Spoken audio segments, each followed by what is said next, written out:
Welcome back to our channel, where we believe in the quiet power of kindness to change the world one story at a time. Today I want to share a story that really touched my heart. It's about how one small gentle act can reach into the darkness and pull someone back into the light. It reminds us that sometimes, the people who seem the strongest are the ones fighting the hardest battles in silence. Our story begins in a small, quiet American town, in a cozy little cafe you've probably seen 100 times. And in that cafe worked a young woman named Lily Carter. If you were a customer, you'd know Lily as the sweet, soft-spoken waitress with a constant, gentle smile. She was always polite, always attentive, and if you asked her how she was doing, she'd always reply with a cheerful, "I'm okay, thank you." To everyone who saw her, Lily seemed perfectly fine. But behind that well-practiced smile, Lily was carrying a weight that would crush most people. She was living in a world of heavy, unspoken worries. Every single day, she worked double shifts, from the early morning light until late into the night. She wasn't saving for a new car or a vacation. She was working to support her little brother at home, to make sure he had food on the table and a roof over his head. You see, not long ago, Lily and her brother had lost their parents. In the blink of an eye, she went from being a carefree young woman to the sole provider for her family. The grief was a constant, dull ache in her chest, but she pushed it down, burying it under long hours and forced smiles. She carried everything completely alone. And like so many people who hide their pain, Lily had started to believe a dangerous lie, that no one cared enough to listen, that she was invisible. Then came one particularly cold and dreary afternoon. The wind howled outside the cafe, and the sky was a blanket of gray. A regular customer, Mr. Walker, stepped inside, shaking the chill from his coat. Mr. Walker was a retired schoolteacher, a man with kind, warm eyes, and a voice that always seemed to hold a gentle calm. He was one of those rare people who truly saw the world around him. He noticed the small things, the way the light hit the leaves in autumn, the quiet joy on a child's face, and the unspoken emotions that flickered in people's eyes. That day, as Lily approached his table, he saw something different. It wasn't one big thing, but a collection of tiny, almost invisible signs. He noticed the slight tremble in her hands as she poured his coffee, a tremor she tried to steady against the pot. He saw that her eyes, usually so bright, looked tired, not just in double-long-day tired, but a deep, soul-weary exhaustion he had never seen in her before. She offered him her usual smile, but it didn't quite reach her eyes. It was like a mask she was struggling to hold in place. Most people would have just ordered their coffee and moved on. But Mr. Walker couldn't. He looked at her, his gaze full of genuine concern, and asked softly, "Lily, are you okay?" For a moment, the world seemed to stop. Lily's smile faltered.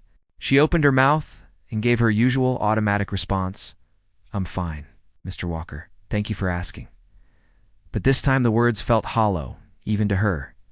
They didn't convince him. He could see the truth she was trying so desperately to hide. Instead of pushing or demanding an answer, he did something incredibly simple, yet profound. He just looked at her with kindness and said, "If you ever need someone to talk to, I'm here. Life gets heavy, but you don't have to carry it all alone." He didn't offer advice. He didn't try to fix her problems, just offered his presence. And with those few simple words, a tiny crack appeared in the wall Lily had built around her heart.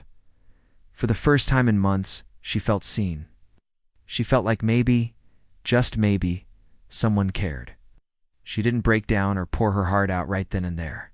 She just nodded, her eyes glistening, and whispered a quiet thank you. But that small moment of kindness stayed with her long after he left. It was a little spark of warmth in her cold, lonely world. The following week, life continued its relentless pace. Double shifts, bills to pay, a little brother to care for. But something had shifted inside Lily. That little spark of hope Mr. Walker had ignited was still faintly glowing. During her afternoon break, she saw him sitting alone in a booth, lost in a book. Her heart started pounding. Her mind screamed at her to just go back to the kitchen, to not bother him, to not be a burden. But another braver voice, a voice she hadn't heard in a long time, urged her forward. She took a deep breath, walked over to his table, and with a courage she didn't know she had, she asked if she could sit down. Mr. Walker looked up, his kind eyes welcoming her. "Of course, Lily. Please." And then it all came out. In a soft, breaking voice, she told him everything. She spoke of her fears for the future, the crushing exhaustion that never seemed to leave, and the immense responsibility of raising her brother. She confessed the profound loneliness that had become her constant silent companion, an ache that was worse than any physical pain. She finally gave voice to the grief she had been bottling up for so long, and Mr. Walker, he listened. He truly listened. He put his book down, gave her his full attention, and let her speak without interruption. He didn't offer empty platitudes or easy solutions. He didn't look at her with pity, but with deep, genuine understanding. He created a safe space for her pain, validating her feelings simply by hearing them. When she was done, there was a long, comfortable silence. He didn't rush to fill it. He just let her breathe. That conversation was the turning point. In the weeks that followed, Mr. Walker became more than just a customer. He became her mentor, her guide. He didn't solve her problems for her, but he helped her find the tools to solve them herself.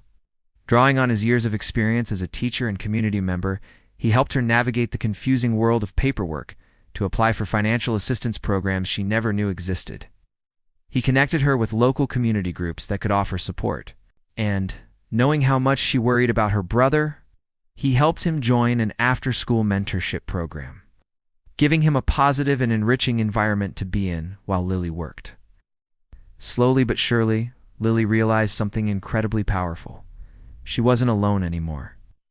The heavy weight on her shoulders was still there, but now she had help carrying it. With a little support, a little guidance, her world began to change.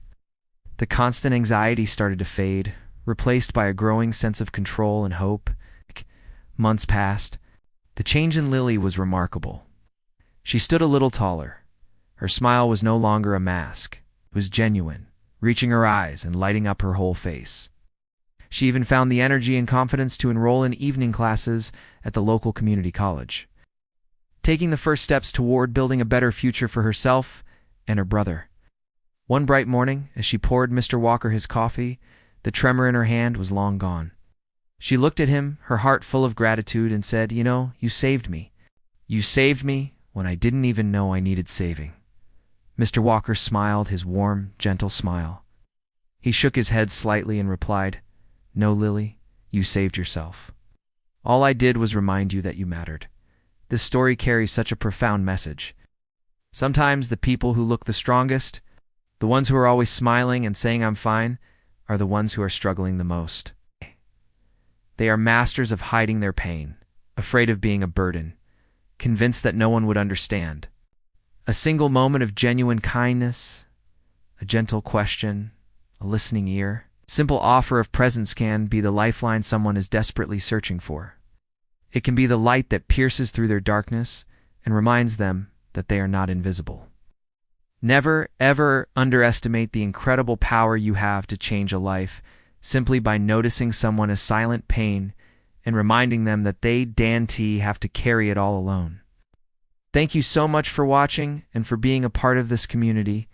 If this story resonated with you, please share it with someone who might need to hear it. Don't forget to like and subscribe for more stories that celebrate the power of human connection. We'll see you in the next video.